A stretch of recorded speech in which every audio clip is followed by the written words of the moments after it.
Hi guys, I'm going to do a update to my previous Kayla Itsines Bikini Body Guide workout video that I did a few weeks ago. And I'm also going to talk about eating and non-hungry eating and like what to do if you don't want to go on a diet but you want to kind of eat more, if you don't want to go on a diet and you don't want to, but you still kind of want to lose weight. If that like might seem impossible, but anyway. So regarding the Bikini Body Guide, I'm just almost at the end of week 7, I think, and I think that I've got a few new subscribers, so hello, who are interested in the Bikini Body Guide. So I'll just tell you some of the stuff that I've observed. And one of them is like for the first 3 weeks it was really, really, really hard. And then I was talking to someone who was like a week or two ahead of me, and she said it gets easier in week 3. So it did get easier in week 3 for me, but you kind of don't get to rest on your laurels, because week 4, she sort of ramps up the intensity, and it gets really hard again. So I definitely can tell I am fitter and I can do more, and in terms of like changes to my body, my stomach is flatter than it was, and my weight has probably maybe gone down like 1 kilo or something, so not anything crazy. But I definitely feel more toned, and yeah, my stomach is flatter. Like when I've been measuring myself, like the measurements haven't really gone down. So, but like my stomach is definitely different, so it's kind of weird. But maybe I only measured my like waist, my hip, and my thighs. So maybe if I had measured, because you can measure your waist and then a bit further down you can measure your stomach. Anyway, I didn't do that, but the measurements haven't changed that much, but I definitely am more toned, so that's weird. But and what else? Yeah, I'm fitter. Like the workouts are still good because there's only it only takes about half an hour to get them done, but they are really hard. I've been able to do a lot of them at home, which is really handy. And yeah, another thing that I have observed, I don't know if other people are doing this workout, is because you have 4 circuits that last for 7 minutes. And I have found like the first one, it's the first one, so you're fresher and you can kind of do it. And then the second one, it's only the second one, so you can do it. But when you're coming into doing the third one, it's like, oh my God, that was really hard, and I've got to do it all over again. And so that's where you kind of, that third circuit is where you really have to like kind of push yourself. And then for the last one, like you still have to push yourself because you're tired, but like, you know it's the last one, so you can kind of go, it's only 7 minutes, I can get through this. What else? Yeah, I don't know if there's anything else to say. I also wanted to talk about so diet. And so when I bought the Bikini Body Guide, I got the bundle, and I also purchased her meal plan. And I kind of looked at it, I looked through it and everything, and I really don't like having strict diets. Like I don't like being kind of told you can eat this at this time and you can eat this at this time and stuff. And I feel like there's flexibility in her meal plan, but for me, because it made me like a bit kind of panicky, because when I was in my early 20s, I like moved to Scotland and lived there. I moved to Scotland, and I lived there for about a year or 18 months or something, and because I'd been traveling and I lived in London just before that and stuff, I kind of put on weight, and I went to Weight Watchers, which has a the way that they work with weight loss, it works really well for some people, but like they allocate different foods and different portions of food points, and you have a certain number of points per day that you can eat, and you can save up. So you have like 20 or 22 points a day. I think that's what I was, and it's like, you know, a tablespoon of butter is like or a slice of bread is 1 point, and like a certain portion of pasta is 3 points and stuff like that. And it does help lots of people lose weight, but it also kind of, because there are certain foods that have no points, and for me what happened was I became kind of like obsessed with what I was eating, and I was always trying to like eat 0 point food, which is like vegetables, and it kind of like it either encourages you to, I was trying to eat 0 point food a lot, and I was also like, it's like, if you feel like, oh, at this meal now, I can have this much pasta and this much whatever, you know, these many vegetables, this much chicken or whatever. And so you kind of eat what you are allowed to eat at that meal according to how many points you have left, as opposed to eating how much your body needs, like how eating and stopping when you feel satisfied. You kind of think, well, I've got to eat. You kind of fill up and overeat in terms of feeling comfortable and satisfied, because you want to eat your points and you have to eat. Like, I hope that makes sense. I kind of got into a habit of like stuffing myself with and eating till I felt really full, but I was eating 0 point food. So I'd have like a big plate of roast vegetables, but so I was kind of getting really full, but eating food that didn't have, like I was avoiding proteins and fats and stuff like that, which are also part of a healthy diet. So it kind of, like, I never had like, I never had like anorexia or bulimia or whatever, but like I didn't have a very healthy relationship with food when I was counting my points every day, because I was like obsessed, and I was kind of not listening to my body. I would eat, as I said, like eat what I felt entitled to at that meal according to how many points I had. So I don't want to go back to being like that, and I really don't like having restrictions placed on what I eat, or, you know, because I did notice like a few times I cooked meals like in line with what she suggests, and I think the meal plan that she suggests is really healthy, and she's really anti like exclusion diets, and like she says I always eat carbs. Like carbs are like, you know, give you energy, and you know, so does protein and so does fat. Like you need all of those in your diet. So her meal plan is really healthy, but for me, like mentally, it wasn't a good idea. And so, because I did notice that I would kind of go, well, I'm eating a like Kayla Itsines like meal, so I'd kind of like eat loads of salad or vegetables or whatever, but then feel kind of stuffed at the end, or feel like I'd also kind of serve out the portions that she suggested, and then I'd kind of eat it all because that was part of the diet, even if maybe I wasn't, I didn't still feel hungry, I'd still eat all of it. I hope that makes sense. So what I have started to do in the last week or so is I've gone back to this book that I read maybe a year and a half ago, and it's got a bit of an alarming title in a way, but the advice that's in the book is actually really sensible. So the book is called I Can Make You Thin, and it's by Paul McKenna, who is he's like a hypnotist or something, which sounds nuts, I agree, but it's not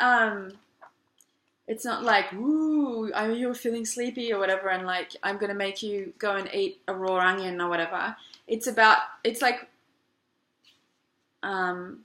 he has a CD in here, which I actually haven't listened to. I kind of am just going off the advice that he has in the first part of the book, but he does have a whole lot of like visualization stuff and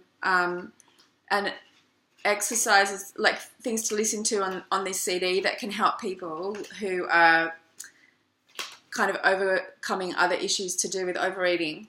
So basically his advice is all about listening to your body. So if I wanted to sum up his advice in or the like main message of this book, it's eat when you're hungry, when you're full, stop. No, eat when you're hungry, enjoy every mouthful, and when you're satisfied, stop. That is basically what he's saying. So if you're hungry, you so with his plan, it's like, or not plan, but his advice is like is all about listening to your body and what your body is asking for. So when you, and in the book he has a hunger scale.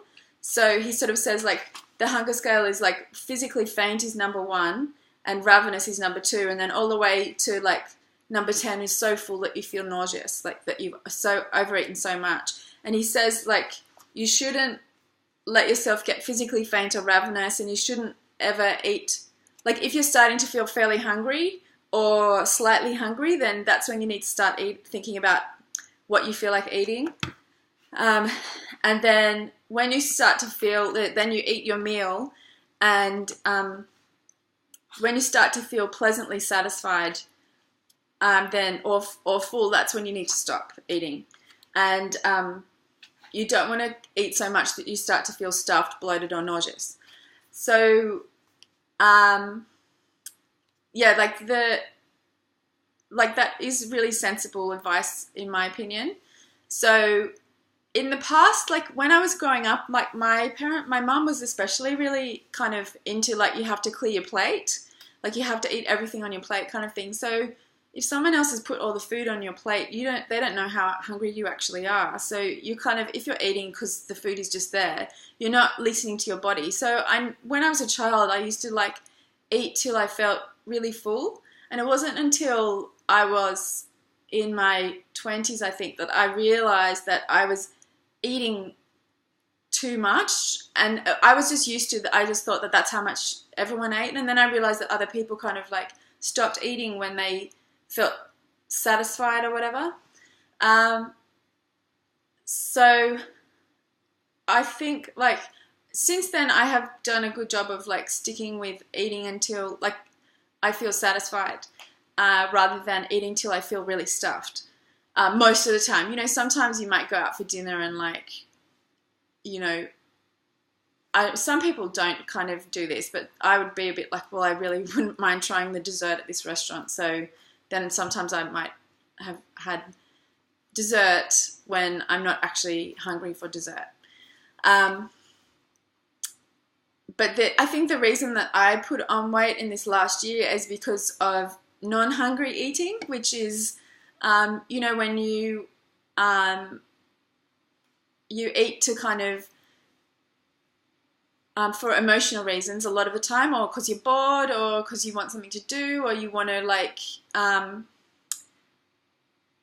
you know, or because you're used to eating everything on your plate, like, and or you're doing something else while you're eating, so you're not listening to your body's hunger signals.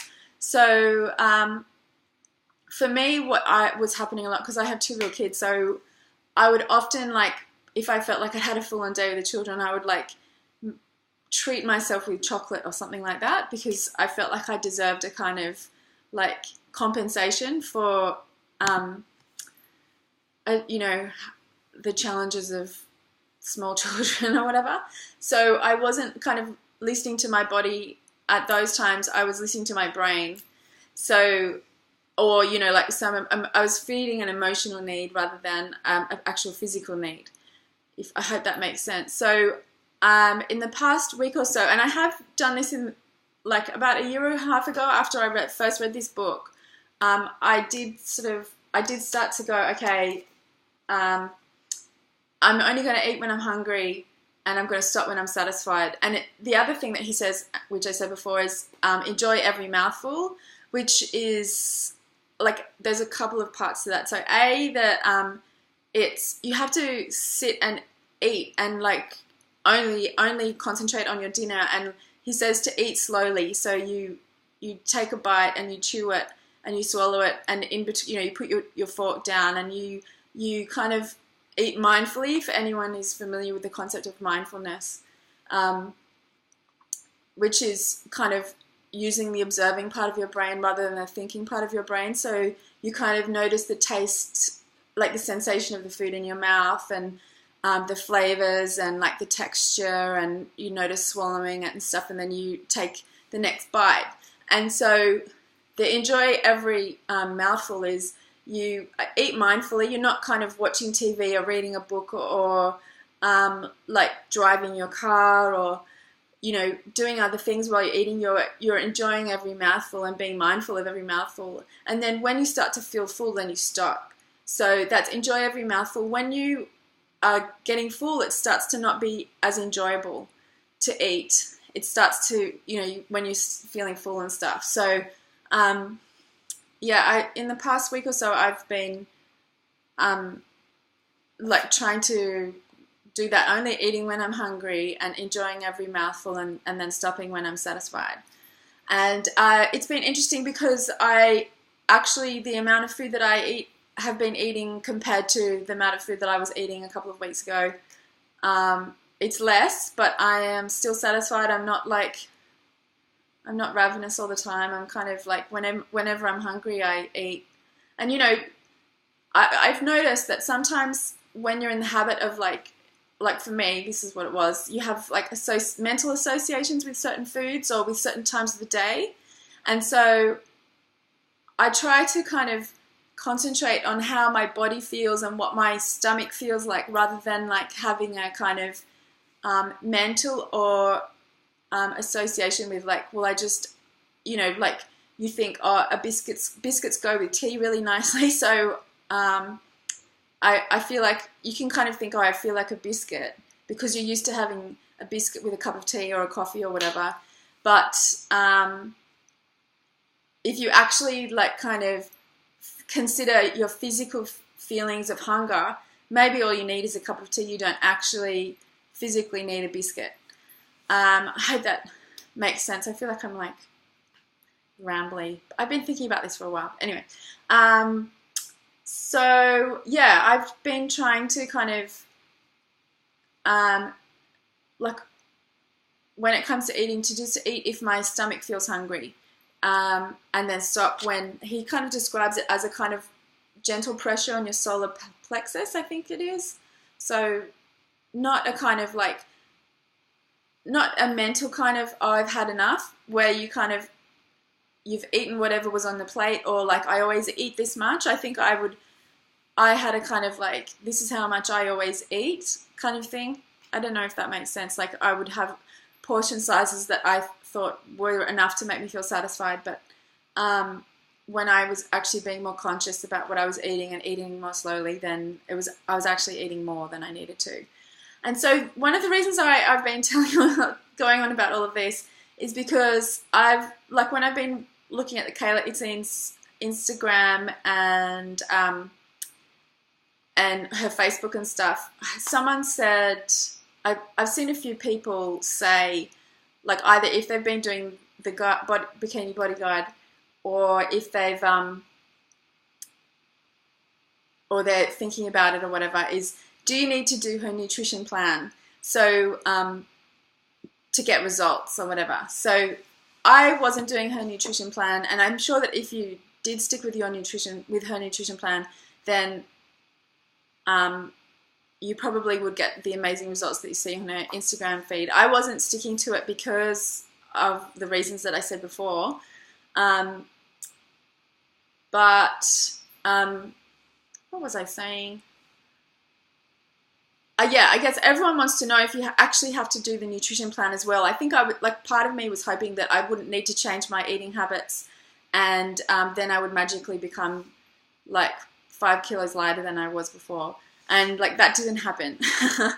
So, I mean, Kayla Itsines in her guide, she kind of doesn't say, she says you can't, like that there's the kind of discussion about it's 80% diet and 20% workouts or whatever. She sort of says you have to do everything. You have to you have to work out, you have to be mindful, eat healthy, and you have to rest. So she kind of says you need to do all three things. Like she doesn't sort of say, oh yeah, you can just do my guides, not bother changing anything about your diet, and then you will still get results. Like it doesn't work like that.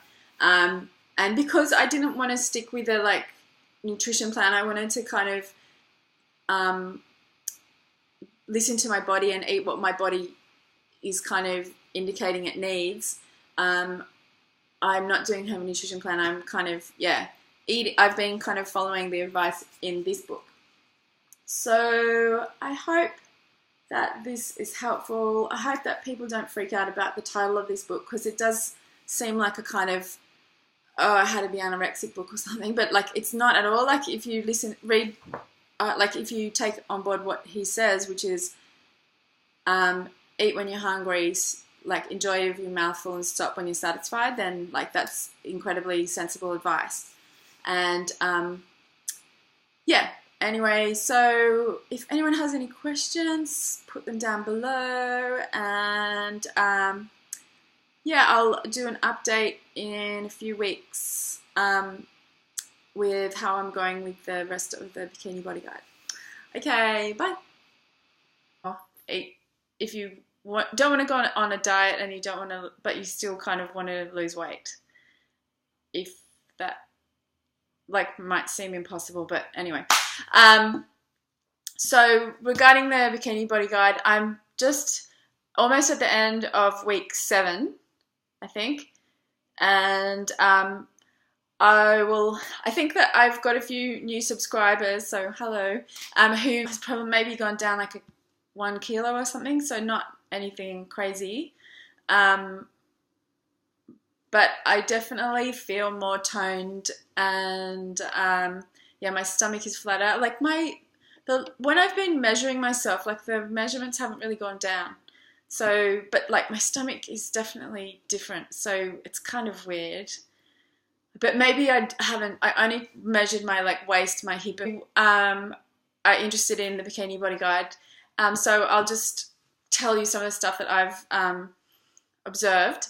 And one of them is for the first 3 weeks it was really, really, really hard, and then I was talking to someone who was like a week or 2 ahead of me, and she said it gets easier in week 3. So it did get easier in week 3 for me, but you kind of don't get to rest on your laurels, because week 4 she sort of ramps up the intensity, and it gets really hard again. So I definitely can tell I am fitter and I can do more, and in terms of changes to my body, my stomach is flatter than it was, and my weight hasn't. Hi guys, I'm going to do a update to my previous Kayla Itsines Bikini Body Guide workout video that I did a few weeks ago, and I'm also going to talk about eating and non-hungry eating, and what to do if you don't want to go on a diet but you want to kind of eat more